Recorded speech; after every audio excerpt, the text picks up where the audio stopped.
আসসালামু আলাইকুম। Welcome to another blogs. চলে আসলাম নতুন আরও একটি গল্প নিয়ে।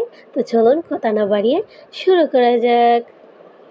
বৃষ্টি থেমে গেলে ছাতাটাও বোঝা মনে হয়, কালি ফুরিয়ে গেলে কলমটাও আবর্জনার ঝুড়িতে জমা হয়, বাসি হয়ে গেলে প্রিয়জনের দেওয়া ফুলটাও পরের দিন ডাস্টবিনে পাওয়া যায়। পৃথিবীর নিষ্ঠুরতম সত্য হলো, আপনার উপকারের কথা মানুষ বেশি দিন মনে রাখবে না। জীবনের সবচেয়ে নিদারুণ বাস্তবতা হলো, কার কাছে আপনি কতদিন প্রায়োরিটি পাবেন সেটা নির্ভর করবে কার জন্য কতদিন কিছু একটা করার সামর্থ্য আছে তার উপর। এই বাস্তবতা আপনি মানলেও সত্যি, আবার না মানলেও সত্যি। আজ সকালে যে পত্রিকার দাম 10 টাকা, একদিন পর সেই একই পত্রিকার 1 কেজির দাম মাত্র 10 টাকা। 1000 টাকা খরচ করে একাডেমিক লাইফে বছরের শুরুতে যে বইগুলো গুরুত্ব দিয়ে কেনেন, বছর শেষে সেই বইগুলোই কেজি মাপে বিক্রি করে দেন। সময় ফুরিয়ে গেলে এভাবেই মূল্য কমতে থাকে সবার, আবার সব কিছুর। মানুষ আপাদমস্তক স্বার্থপর প্রাণী।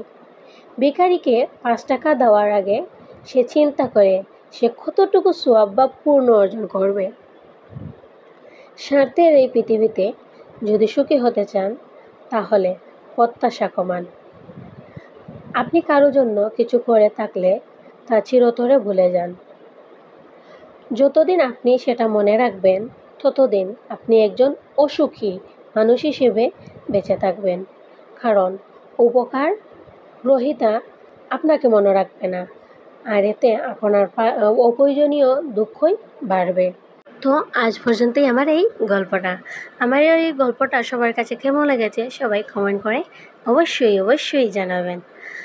তো আমার এরকম নতুন নতুন গল্প পেতে আমার এই পেজটি ফলো করে রাখুন। আর আমার ভিডিওটি ভালো লাগলে সবাই লাইক, কমেন্ট অ্যান্ড শেয়ার করে আমার পাশেই থাকুন।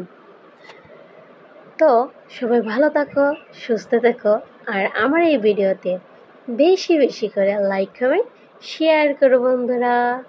সবাই ভালো থেকো, সুস্থ থেকো। দেখা হবে নতুন অন্য একটি ভিডিওতে। আল্লাহ হাফিজ বন্ধুরা।